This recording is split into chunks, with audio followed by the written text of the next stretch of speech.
get a phone call from a person, and that particular individual, and can I not go into the legal aspects, and Beth and Linda, they'll go into how we are going to go into what we're supposed to give them for the legal aspects of who we represent. I don't want to get into that right today. I'm going to go into other things with that, but we have to give them who we represent in the transactions. That goes without saying. We're talking about type of clients and the clients in which we're working. If I get a call from a particular person and I talk to them and I do not have them qualified, I'm getting leads. I'm getting calls. I use Craigslist. I use Facebook. I'm using different methods of getting people to qualify. I need leads. If I'm talking buyers right now, and I get 20 buyer calls or 30 buyer calls, it may take me 20 to get one good buyer. See, when I get a number of numbers, I need numbers to get statistics. Once I can get numbers, I get statistics. Now I can figure out my statistics. In other words, it'll take me 15 calls to get one buyer. Now, if I get 45 calls, I have 3 potential prospects. So now I can start to do some marketing. Now I can start marketing. That's how I market. So that it's not like a hit and miss anymore. At that point, I know I have statistics on my side. So I know that I can start to do good marketing because I have numbers on my side. When I do listings, for example, I know that on expires and withdrawals, the way that I do them, and I'm artful with what I do. Nobody does it like we do it. No one does it like we do it. 1 out of 15 of what we do, we get. So the numbers are pretty darn good, isn't it? If we want to get 30 listings in a month, 30, how many prospects do we need to go after? If we want 30 listings, how many prospects do we need to go after? I'm going to tell you, 450, because the one's out of 1 out of 15. So if I'm going to I need to get 30 of those, would be 30 times 15 would be 450. So if I go after 450 people, I should get 30 listings. It's the same anytime I look with statistics, and I can start charting things is when we can start making real money. If you want to say I want to get 1 sale a month, I want to get 2 sales a month, whatever those numbers are, then I need to work this hard.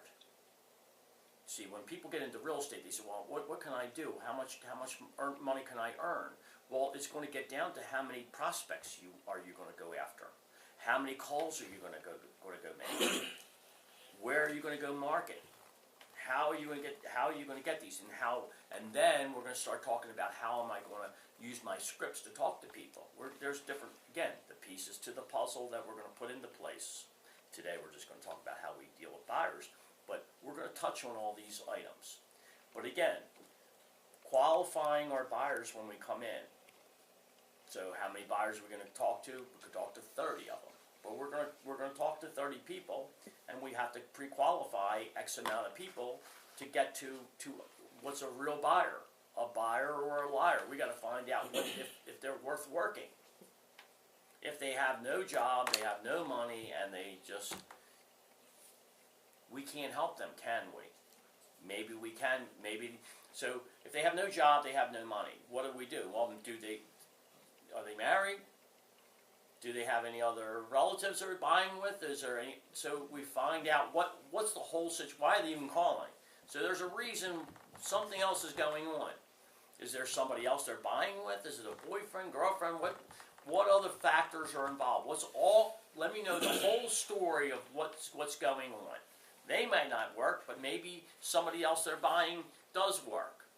I don't know what's going on. I want to know everything before I eliminate. Then when I find out what the whole situation is, if I can help them or not. Think of it as a doctor. I say it all the time. We're doctors. We're analyzing, figuring out if we can help them, if we fit the situation, if we can help that person or not. We pre-qualify if we can, we figure it out if we can, and if we can help them, we go forward.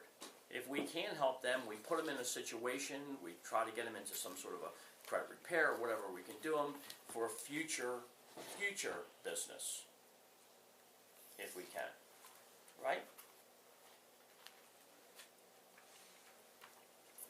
What happens, and I use this example all the time, what happens if I call you, and I'm just happen to be a buyer, and I call you to show me a property.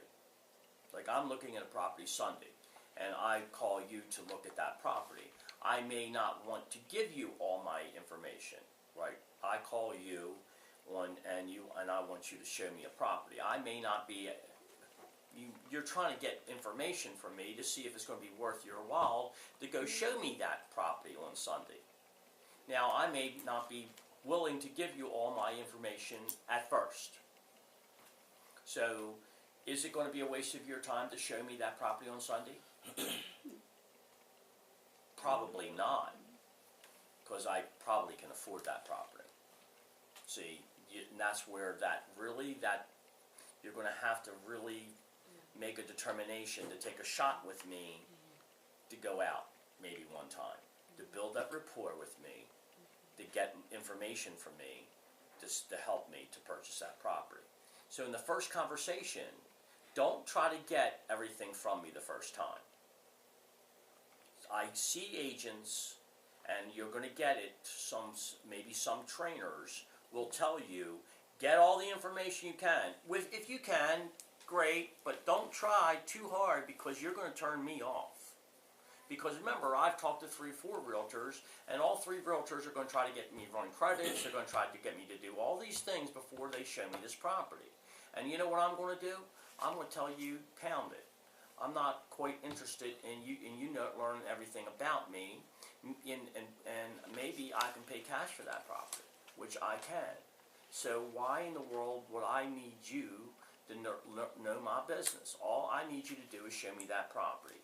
Are you interested or are you not? Because if you're not, I think I'm going to hang up the phone on you right now. So that could be as you go up the ladder of pricing and of people of caliber, you may have a tougher time dealing with these type of individuals. So you have to handle them with a professional nature. So you got to understand who and what you're dealing with. All clients are different. First-time buyers, a little different. Maybe they'll be more apt to say, oh, yes, have you been qualified? Do you know the programs?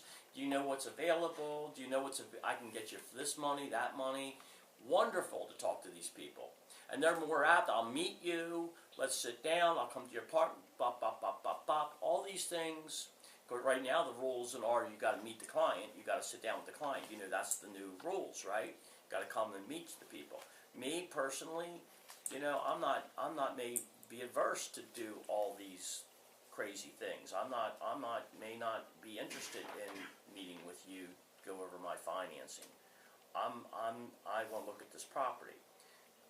But you have to by law do what you need to do to go through from a real estate commissions. Cover your real estate commissions and your legal aspects. But in the same token, I want you to not go too far to lose that client that you could gain. The key to everything is to build rapport with your buyer. We're going over buyers right now. You must understand, and what's the key word that I always use in any sales scenario? Empathy. Understand where they're coming from. If you were them on the other side, they've talked to 3 or 4, 10 other realtors. They are tired of giving out, they're not going to give out their information to 10 different realtors. They're going to choose one. They're going to choose the one that they feel the most comfortable with. So why don't you try to get comfortable with that person, that individual. See if they're real first.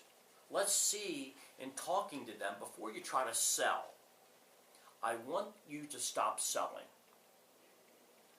and start analyzing and seeing if we can figure out their issue, their problem, and see if we can solve their problem, as a doctor would. Let's analyze their situation, ask some questions, about what they're looking for, what they're trying to do, and see if we can solve their issue first before we start selling.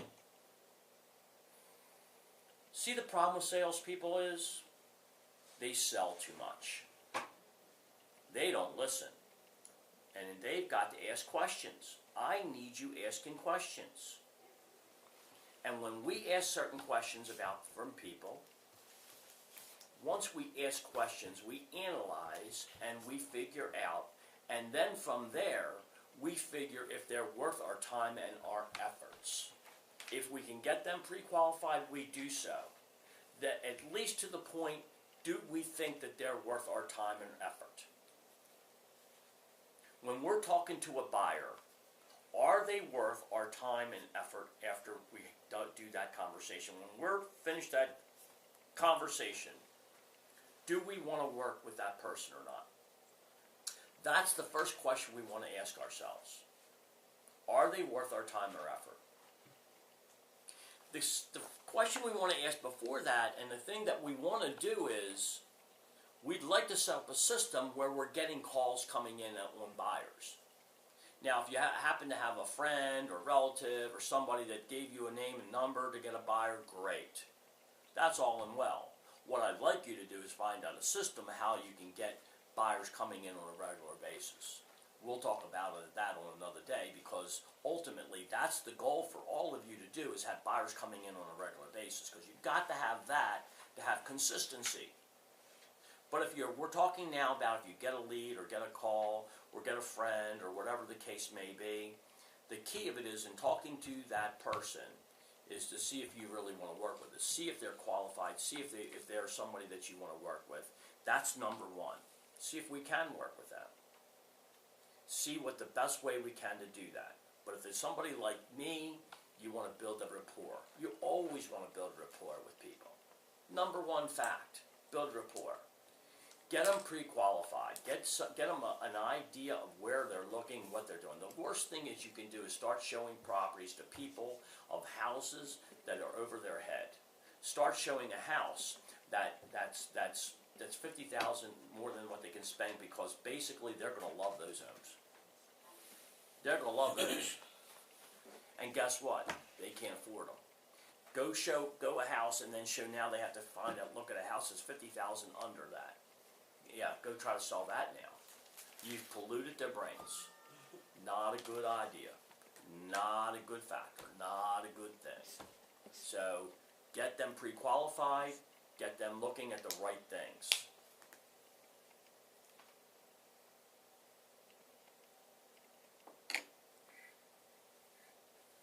If you have a situation, a lot of times, especially when they're first starting out, you'll love people that are just starting out. When you can get people that are looking and they're with you first before they're out there, that's the best way. They're the best buyers in the world, when they have you first. But a lot of people have visions that they want certain things, and they're up here, but really their budgets are here. How do you get them from here to here? That's very difficult. And sometimes it takes one or two times out to get them from here to here. It's called education. We have to educate people without them blaming us for them. Maybe they can't afford an individual home. Maybe they really need a townhouse to start. And that's a hard thing to break to some people. But that's part of what we have to do, is in the educational aspect of being able to do this. And that's and the only way to do that is how? To build a rapport. We must build a rapport with our people that they must trust us. So getting them hooked into the right people, the right places where they can get the financing, where they can get their loans, where they can get their grants, wherever they can get the best deals. That's what we do for people. People have to know that they're in good hands. They must know that their comfort zone with you, that you are going to be their rep, that you're going to take care of them.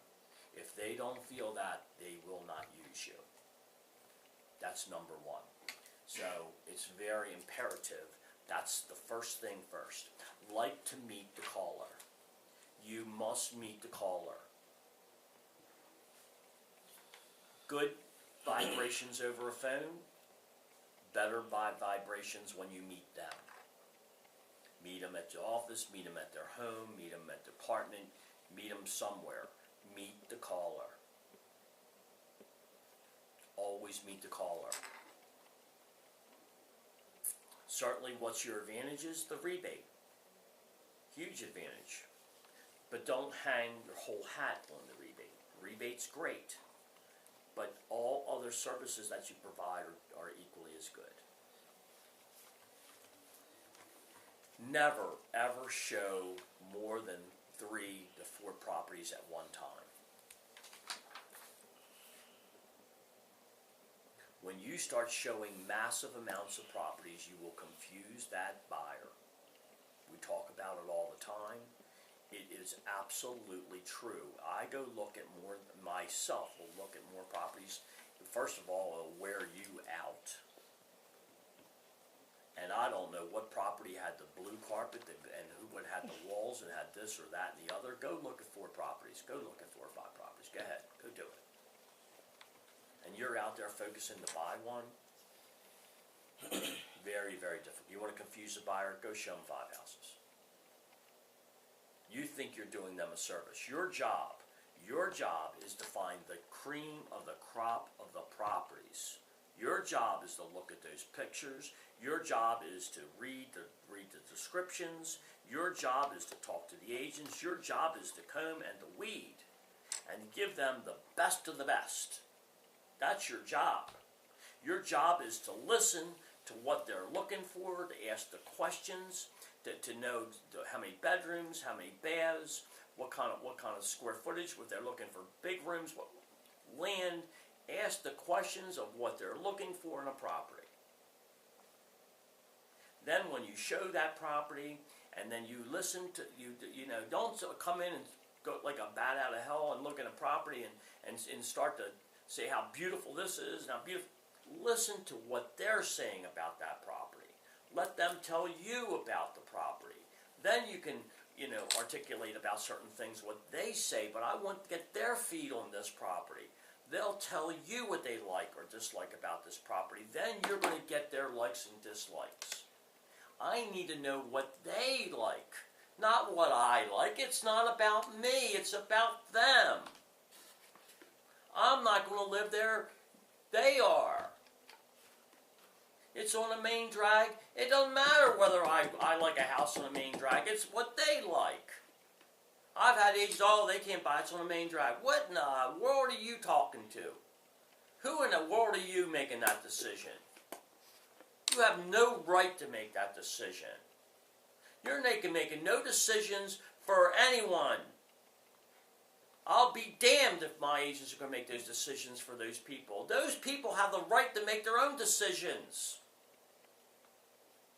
Give them the freedom to make these decisions. I see it all the time. You don't have that right. You're closing them out. You're hurting them. We think we know. We don't know. We hurt people. And that's when we get some, when we have this license. And this license is to help, not to hurt. And we have to keep, and it is because we do have knowledge. And sometimes when we do this, we think we know. And maybe it is better for them. But it's not our choice. You know, it's like a parent. You know, we as a parent know better, don't we? You know, our wisdom knows, but you know what? We gotta let it go because it's the buyer has to make that decision. They gotta, even if it's the wrong, they gotta know. We gotta let them make their decisions. We really do. Can't be ours. It's got to be them. And that's sometimes not easy, but we got to do that. We got to make that for them. We got to do that. We got to give them the freedom for that. And that's not easy. But we got to let them. But we listen and we guide them and we help them. But we just can't. We We can't thrust our decision. We can't thrust our what our feelings are, because our feelings don't come into play. And that's difficult at times. It really is. Okay? Because I can come in and say, oh, wow. And that's not anything what they want at all. It's what I would like, but not what they would like.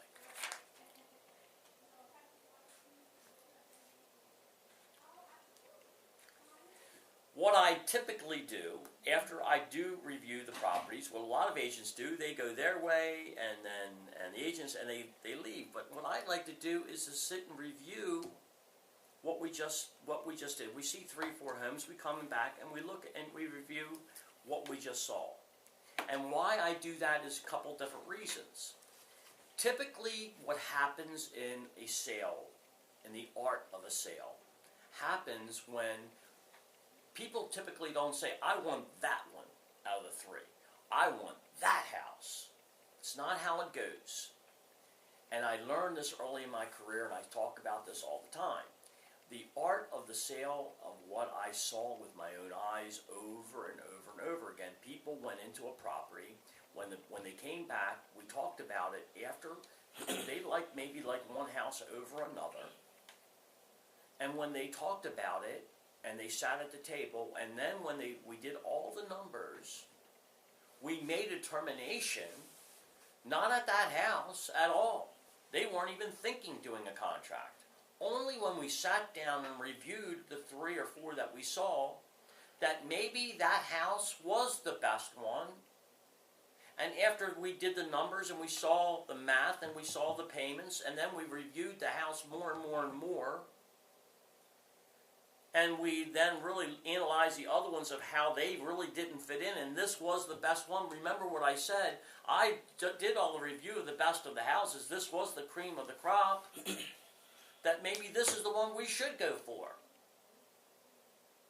And sure enough, we start talking, and we made a determination, let's try to go get this one. Let's do an offer on this one. And then we made a determination at the table, we talked a little bit more, and we ended up getting a contract, an offer on that.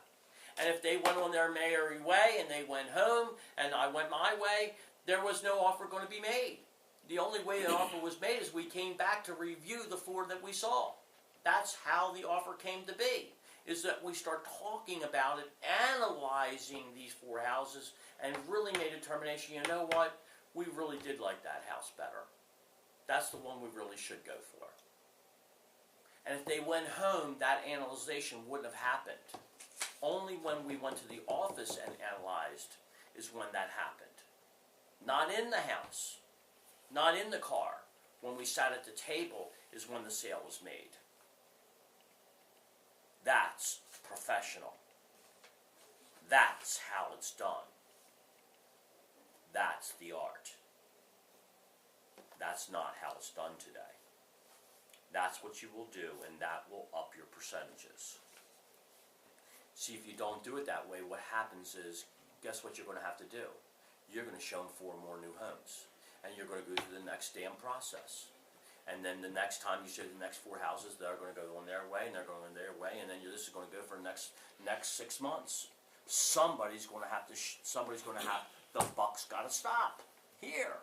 We got to make a determination, because guess what? This is a big damn purchase. Somebody's going to have to say, we got to make a decision. And you got to help them with this decision. You're the professional, and we got to help them to make that determination.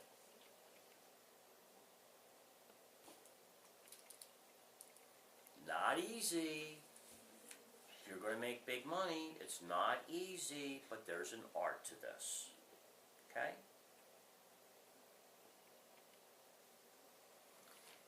The beauty of what we do and why we do it, this is why we go, when we first start this, to get the pre-approval letters. We get them all prepared to purchase, right? When we meet them, we get them prepared to purchase. We get them lined up. We get all their grant money, we get all them pre-approved, we get all that done before we show the properties. Why do we do that? So that when we get them down to the table, and we're here, and we start talking about and analyzing the homes, is that when we get the contracts, we get them prepared to how offers work and everything else, and we explain that in our conversations when I meet with them first time, of how it works, so that when I tell them how it works, so they're not surprised. So they know what's coming. Not a big deal. So that when an offer does come, guess what I have already in my hand? A pre-approval letter. Voila. Oh my goodness. We got a check that they know that they need. Oh my goodness, and we know we have our electronic forms for contact, boom, an offer's right there. We have it made. Everything's lined up. We have everything right there, ready to go. Package it for our agent to service it immediately, to get it out there. So the packaging of it's seamless. No problem. So there's no, oh, what do I do now? Oh my gosh, where do I go? What do I do? Not a big deal. So we've prepared people for purchase of how it works. It's me. And this is what we want to do. We want to call the agent, let them know it's coming, get it out to them.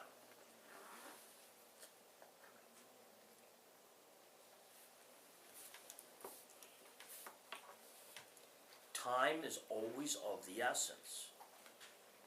What you can do now, you want to do it now, not later.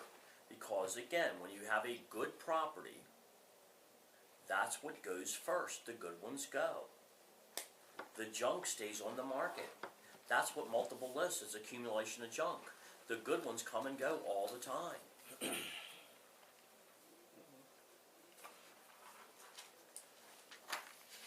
When you email a contract over to the agent and that you will let them know that it's coming, one of three things will happen. Accept, reject, or counter. That's it.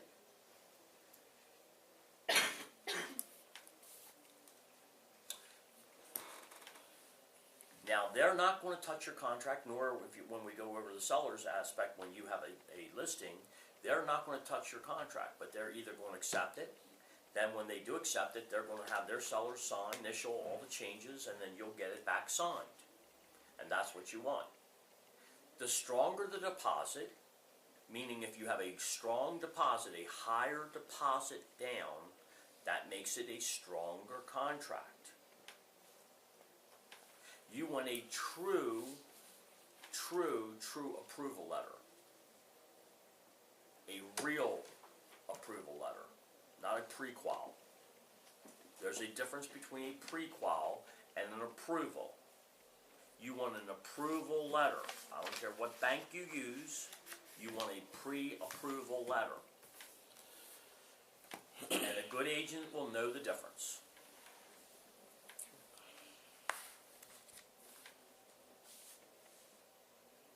You don't want a rejection. Rejection means that they've given you no counter, and you've probably come in so low that they just thought your offer wasn't worthy of a counter. If they do counter your offer, they will do that on a piece of paper. In other words, they will do it on the note that can come back. They'll give you a bullet points of what they would consider. Not will take, will consider. Always use the word consider. Our seller will consider, because if you have it on the other end, this is what you're going to do as well. You will consider doing these things. We'll take this price. We'll pay this in closing costs. We will not do these repairs. We'll do these repairs. We will do this, but not this.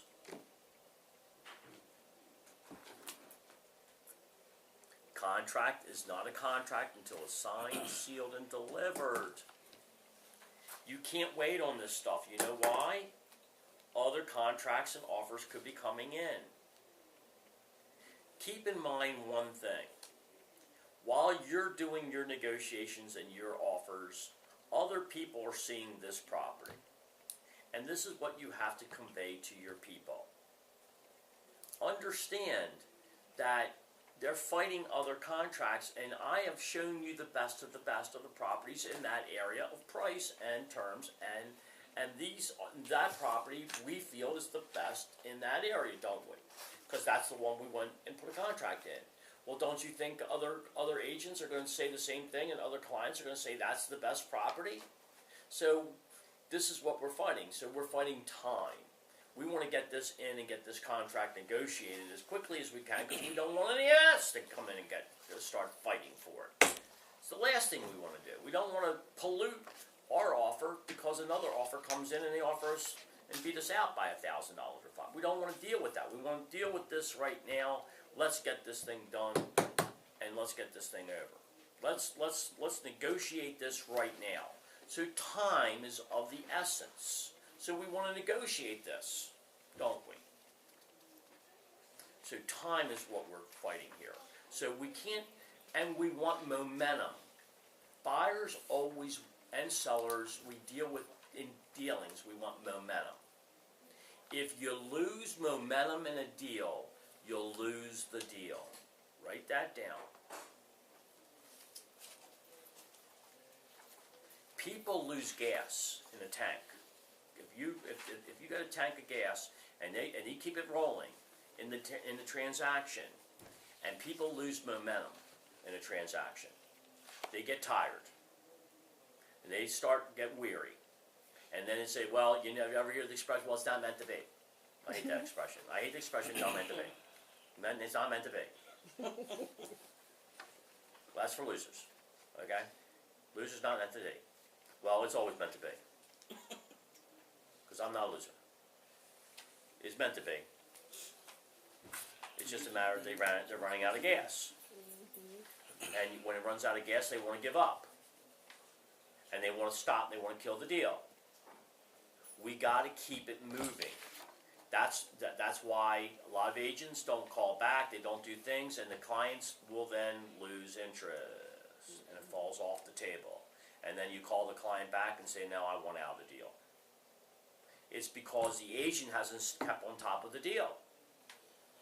They haven't kept the momentum going. They haven't kept that interest. You know, we're motivators. We are motivators. We have to keep motivating people to keep moving, thrusting forward. We get a sale, right? We got to keep that motivation going. Keep them going, keep them going, keep them going. We get the sale, settlement, boom, it's over. Everybody's happy. But if we don't have the motivation, people start losing the gas. The tank goes, no tank, no gas, up, empty tank. Deal's dead. That's where we lose deals. They've lost the motivation. They've lost, the tank is empty. You can't lose the gas in the tank. You've got to keep motivation going. And you've got to keep them going. That's why contact, excitement, enthusiasm. You're in good hands. We got it going. Keep things moving. So once we get it back, we get an answer from the sellers. That's why it's important. If you don't hear in a day, oh, something's wrong. Call that agent. Can't get a hold of the agent, call the manager, call somebody here so we can call their manager, call their broker. We got, oh no. No. We already know what's going on. We're not fools, right? It's a hot property. We already know it's a hot property because we pulled the best of the best. We're not letting get away with this. Give us an answer. We want an answer on this property. Our contract's in. What are you doing? Either accept it, reject it, or counter it. We've already given you a counter. We want an answer back. We can then again, when they give us a counter, we can either accept, we can reject, or we can counter the counter. But if we counter the counter, then we're open for somebody else coming in and losing the deal. But if we accept that counter and we sign it and we get it back to them and they get delivered to their seller, it's a signed deal. But if they don't give it to their seller and another contract comes in, they have the right to take that other contract. Until it's signed, sealed, delivered to all the parties is when it becomes a contract. So time is of the essence when we're dealing with these things. Once that does happen and we have a signed contract, then the work begins. So everybody thinks, well, I got a signed contract. That's the end of that. Then we're, no big deal. Well, it is a big deal. It's a very big deal. It is an extremely big deal. You have to start keeping track of everything, and you should be keeping track from day one when you start showing how to keep notes of everything. And it should be right on top of our training is notes. Keep notes of all your clients when you talk to them, when you talk to them. Everything is logged. George, may I ask you a question? Do we give time stipulation with our counter offers, or do we take it or play it by ear? No, I think we should have. I think we should have it immediately. I don't think there should be any time frames. I think, and if you give me a counter offer back, and I give it, and I talk to you, I may say to you, look, I'm on the phone with you, and I get back to you. I may say to you, look, we've given it back. When are you getting? When do you think you're going to be getting with your sellers? Let's suppose I'm working with another company with Long and Foster. I told you, great. I give you Sharon, I gave it back to you. We signed. When do you think you're getting to your sellers? Because I'm going to get it back. I'm going to the bank. They're going to application Wednesday. When do you think I'll have that back? When is your sellers? When are you going to your sellers? By the end of the closing day. Perfect. Okay. Can you call me? Let me know that. I sure can. Okay. Very simple. See how I did that?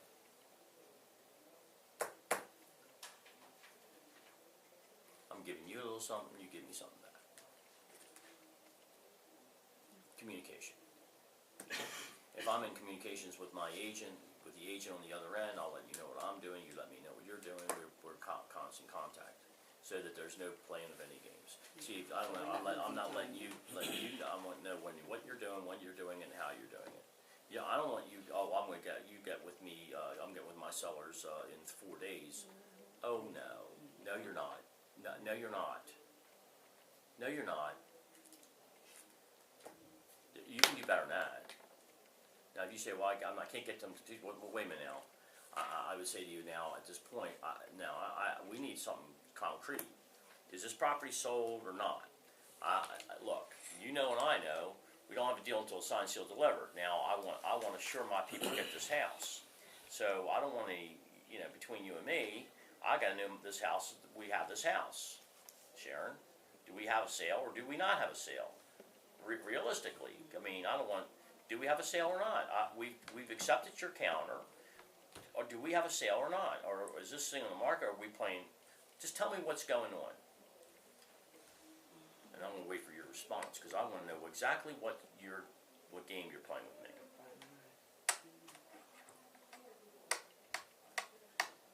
Do we have a sale? Yes or no? Because I'll pull it. I want to call my people. Do we have a sale or not? Do we have a sale? Then there's no rhyme or reason why you can't get this over or get it in the email. Let them initial. Get it back to me. We need So something. we start playing hardball like that? I will, absolutely, because I'm protecting my sellers. You're not playing 4 days with me. When are you well? Tell me if I have a sale. I'm not playing hardball with you. Do I have a sale? I mean, I got to let my people know they're pulling pins and needles. You'd want to be too, wouldn't you? If it were you, you'd want to know if you have a sale. I'm not playing hardball, but you as a buyer would want to know. They wouldn't want to be hanging. They accepted your offer. We want to get it back. That's all. Nothing wrong with that. Yay or nay?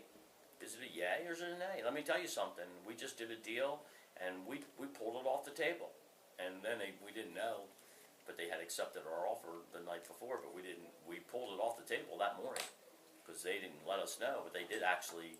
No, we accepted your offer. Well, yeah, y'all let us know. I think you better let us know a little quicker. And they were nice as hell, but we're nice, but we're firm. We're firm. We're not bad. We're good. We're great. We'll do anything you want us to do. We're professional, but don't play. That's all. And you know what? That particular agent, that particular company, who is the owner of that company, is the broker of that company. she don't play, nor do we. And as of your agents, let me tell you, there are agents out there that do play, and there are many agents and brokers do not play. We know the ones that do, and we know the ones that don't. But you know, we're not gonna. We're just rather deal with people who don't play. But our job is to protect our clients, isn't it? We're hired to do a job, so do the job. Not unprofessional. We're not being nasty. We just need to know where we stand, and that's it. Not being nasty at all. I hope that didn't come across nasty. I don't want it to be nasty. I just need to protect our people. Do we need to know? It's going to be on the other end of that deal too. We're going to have a seller that we need to. That's why, you know, sometimes, you know, when I say time is of the essence, time is of the essence. We need to get these things through. If we had the seller on the other end, we want to treat people as we'd want to be treated. We absolutely are going to take care of these deals. We got a deal pending or dangling or hanging. We need to solve this problem. Remember, what did I say? It's all about momentum. Sharon, we have a buyer ready to go. We want to put time in a boat, don't we? We don't want them coming back 2 days and say, "Well, forget it. You know, it wasn't meant to be." So in essence, just be firm, assertive, and professional. Exactly. Okay. I guess the turnaround time changes depending on who you're dealing with. And time for sellers. I get the fact that some of them are out of state, some of them are having situations, people die, all kinds of things happen. I get all that, but just, you know, communication is critical. Okay. I get agents doing open houses, they did this and the other, but when